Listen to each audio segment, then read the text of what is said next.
What's going on, my friends, my family, my fellow gamers? It's your only friend in these YouTube streets, PorterRock77. And the topic today is the rumored potential new PlayStation 5 model that will have a detachable disk drive.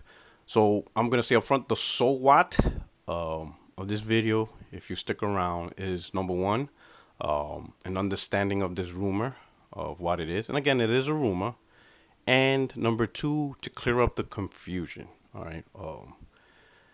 I'm going to be looking at you guys, and I have my laptop here because there's certain things I want to read. But ultimately, it's to bring a little clarity because there is a lot of confusion. A lot of people don't really understand the point of this, and there's some, how would you say, some misconceptions, or really the thought process behind this. A lot of people aren't seeing, right?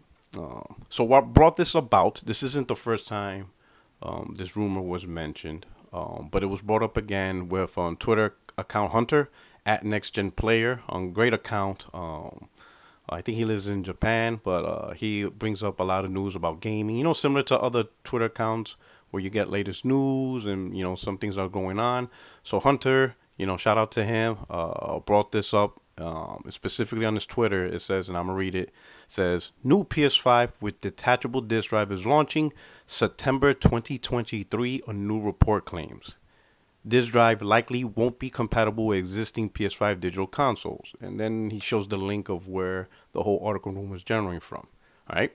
So to explain what that is potentially Sony could be releasing a new model, a new SKU, and this SKU would be a digital built only console, but would have possibly like a bay where you can slide in a disk drive, similar to like a laptop that doesn't come with a disk drive, but it has the bay, and if you decide to do it, you could just slap one in. Similar concept if you want a disk drive. Okay, so now let me go into read you some of the comments, so you can understand the confusion. One Twitter account says, if you're a fan of this, just stop. You have to be a special kind of person to buy a digital only console and then spend what will probably be a few $100s on a disk drive, especially when a version of the console with a disk drive already exists. He's really confused. Okay. I mean, well, I can say he's confused. I think he's concerned about the price of the drive. So I could understand that. And I'll address that point. Another one. What is the point of a detachable if it won't work with the current digital? This person clearly doesn't understand what's going on. Another one. What's the purpose of the detachable disk drive? Another one that clearly doesn't understand the bigger picture.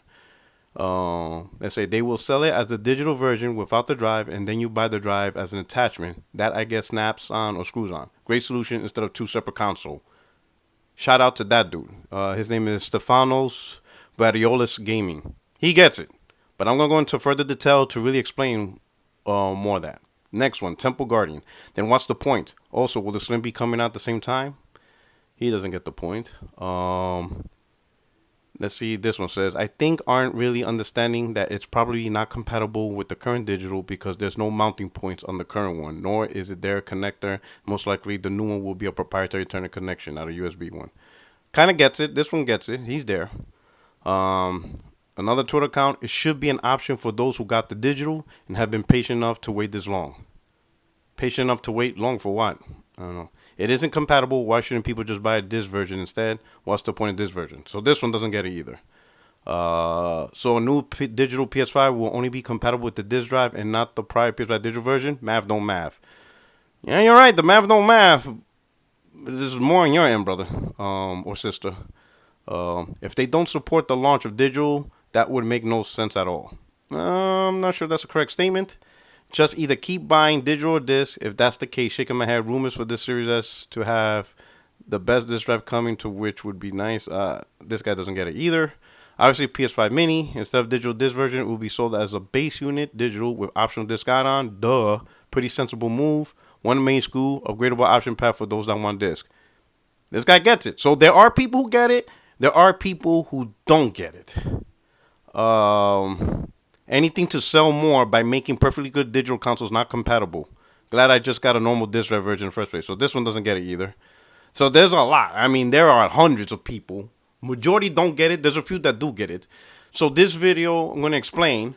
And and if you could do me a favor, push this video out to the people who are confused, going to pretty much explain it. If this rumor is true, the reason behind this one model, right, is to replace the two unique model system or method that they have in place right now. Right now, they have a production line that produces PS5 without the disc, and they have a production line that produces PlayStation 5s with the disc. Two separate models, two separate production lines, and we're going to get into a little bit more on that, okay? This one model will now eliminate two separate production lines. There will be no more how many disc drives do we make, how many without disc drive do we make. Nothing. It's all, we're making this one type, period. It's the one without a disc drive, but they all have an optional bay, slot, whatever you want to call it, to allow consumers who want a disc drive to buy it separately, okay? That is the so what. The so why is no more having machines that are unique simply because of a disc drive. There is no more unique separate machines. One machine only. That's what they're making, right? And for the people that want a disc drive, you can have the disc drive. Sony's not forcing you to buy a digital only console. You can still have the option. So now you streamline the process of removing two unique models. Those are gone. No more unique model. Only one standard model. One model. That's it. But there's people that still want disc drives, so they could play physical games. They could get access, to physical disc. You have that option. Just buy a separate disc drive.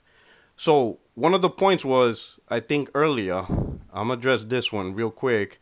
If you're a fan of this, just stop. You have to be a special kind of person to buy a digital only console and then spend what will probably be a few $100s on a disc drive.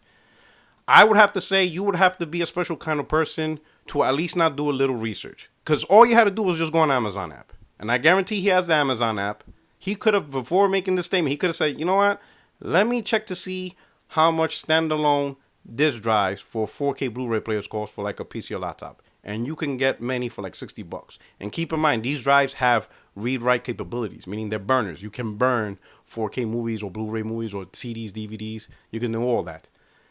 Clearly, the PS5 won't have burner capability. It's just going to be read only, right? So there's nothing that can say that these drives are going to be like $150, $200. You can arguably, right? At worst case scenario, and the new PS5, and then when you buy the separate disc drive, at worst case, it's going to be the same price of what you pay now, $500. Best case scenario, it actually ends up being cheaper. It could be $450.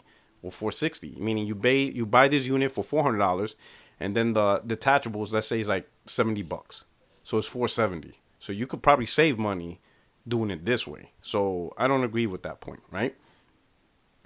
So ultimately, well, let me address the other concerns. The other concerns, everybody keeps going back to the current digital model, meaning, oh, this doesn't make sense since it's not adaptable to the current digital model. Then what's the point? This is not about the current digital model.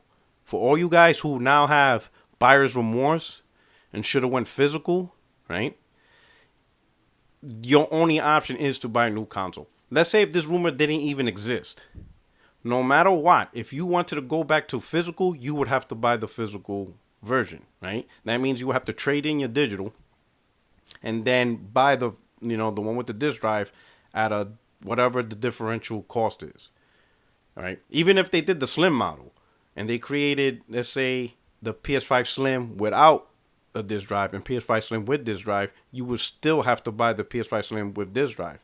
So there's really no option for you guys. You guys were already destined that if you had buyer's regret, because you should have went physical, your only option is to get a physical console. So this wasn't to solve buyer's regret. This plan isn't to say, hey, maybe there's guys who regret buying a digital version, so we need to do something for them. You pretty much are asked out. You're just going to have to buy a physical console and sell the one you got or trade it in and pay the difference. What this is about is to replace the two SKU method, meaning the two different types of hardware. Now you're probably asking, why is that important? Why is it important for Sony to replace the current method of selling console they have now and go back to just one console method? Well, it's because what is so far the absolute number one complaint about the PlayStation 5. The number one complaint right now is there's not enough being produced. That's the biggest complaint. You see that all the time. Anytime Sony comes out, you know, PlayStation comes out with a new video, say, oh, look at this game, look at this game.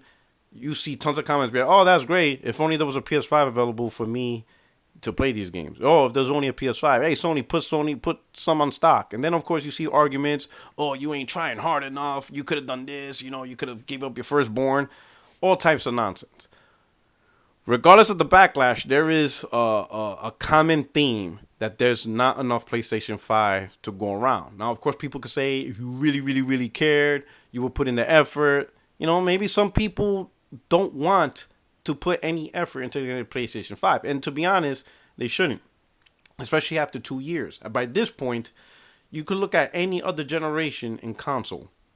Throughout the gens of console, after 2 years, it's not a thing to try to find a way to buy a console. You can just literally trip on them by accident and boom, you got one and you bought it. Like you can literally walk anytime, any day, anywhere and get a console. And that's what a lot of these consumers want. They just want to walk in a store one day and it's just there and they just grab it and go.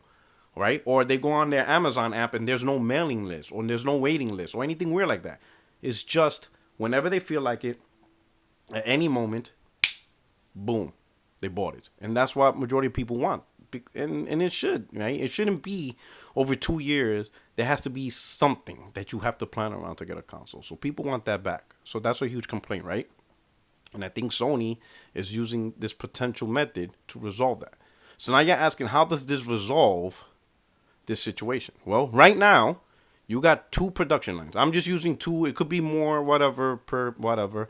But just to simplify the explanation, you got 2 production lines. You got a production line that builds PlayStation 5 all digital. You got a production line that builds PlayStation 5 with disc. So you got all digital and all disc production with this production line. Now, let's say at max capacity, meaning Sony can say, hey, max out capacity. If they were to max out capacity, how many consoles each production line can build? The all digital production line says, hey, we could build 1 million consoles a month. Or let's say 500,000 consoles a month, and the all production line for the digital, the disc drive is also 500,000. So let's say between the two, they can push out 1 million consoles. The main problem is Sony has data metrics that show which is the preferred console versus the other. So let's say the preferred console is the one with the disc. That's the one everybody wants. The one that's all digital is popular, but that's not the one people really want. So they can't really max out full production for the all digital because the one that's truly has the numbers behind it is the one with the disc. So let's say they decide, you know what, we're only going to produce, based on the numbers, based on what we see people actually buy and want, we're only going to produce 200,000 all digital. We're going to max out and ramp out production for the disc drive. So they max out 500,000 disc drive versions, and I'm just making up numbers. I'm just doing this so that way you guys can have understanding. So Sony decides, hey, max out output for the disc drive, but don't max out output for the all digital because that's really not the main popular one. So only produce 200,000. That's the right about a number where we get, you know, all the cells out. The problem with that decision is every month they make that decision, there's 300,000 potential consoles they could have sold that they're not selling simply because of the type of model is, which is the all digital. Does that make sense? Right? And there's no way to convert that 300,000 where they're lacking and cut it over to the disc drive version because the production line is built for the all digital. So by having just an exclusive all digital production line, they're shortchanging themselves 300,000 consoles. I'm just making up numbers now, right? Just to make the math easy. So how can you streamline a system where you don't have this bottleneck? Where instead of just producing, 700,000 consoles a month, you can get back to 1 million consoles a month because you're not worried about a specific style not being in demand as compared to the other. Well, it's simple. You eliminate the system altogether. You create one standard, which is this new detachable all digital version, and both production lines max out at 500,000. So now you're back up to making 1 million consoles per month because you're not worrying about throttling one type of pipeline. It's both maxed out. You're both producing 1 million consoles, right? And the reason why you can do that is because if any of those consoles that are sold, people want a disk drive, you can buy it separately. That is the reasoning. That would be the reason why Sony will go this way. It's now they have one model that they can max out full production. They don't have to worry about which model is more important than the other. Doesn't matter. They will max out every production line. And if you are a consumer that wants a disk drive, you can get it. Go to the shelf, grab the box, put it in. Boom, problem solved. So now Sony is able to max output all production lines. They don't have to balance and worry about, well, this model is what really people really want to buy. So we really can't max out this model, right? Because there's other factors into that. So they kind of limit and throttle the production of this specific model. They don't want to do that no more. They just want to go all out, 100%, full production capacity, maybe even exceed and get capacity even better. Because now that you have two production lines that are building the same exact console, could be more efficient. They could plan better. They can order more parts. There's a whole bunch of stuff that could be improved in the production process. Ultimately, it's just to max out capacity to get consoles into stores without taking the decision away from the consumer if they want to still continue playing with disc. I mean, they still want a disc library. And that is the whole point behind this. This is not about our current platforms right now. This is not about the current PS5 model, whether it's disc or digital. It's about the way forward on how they can get future consumers onto the PS5 and meet the demand. That's the whole point. Okay? I hope this video kind of explains everything. To wrap it up, it's ultimately remove the current model they have their production lines focus on one SKU so they can output more consoles, get more consoles into stores, so that way people have easier access to buy a PlayStation 5 without screwing over PS5 gamers or potential future PS5 gamers from getting a disc to use. That's the so why behind it. It has nothing to do with the products we currently have. It's all about the way forward to increase capacity, get more consoles in stores, and give gamers the option if they want digital or if they want all physical. Granted, there's going to be some people who are upset because of buyer's remorse. That's all it is. And I would say I knew from the beginning that it didn't make sense to really buy an all digital unless you absolutely positively 100% are done with physical. If you are just done with physical, you don't want to maintain this, you don't want to maintain shelf space, right? You don't want to switch disc. You knew exactly what you wanted. If you weren't 100% sure about that, you should have never bought the all digital. Now, some of you bought the all digital because you didn't have a choice. All right, you guys, I kind of feel bad, right? You know, I understand that, right? It was the only option. It was the only one that was on the shelf because, again, this version was probably the more in-demand one, and you so happened the one time you did find the PS5, it was all digital, so it was either get that or have nothing at all.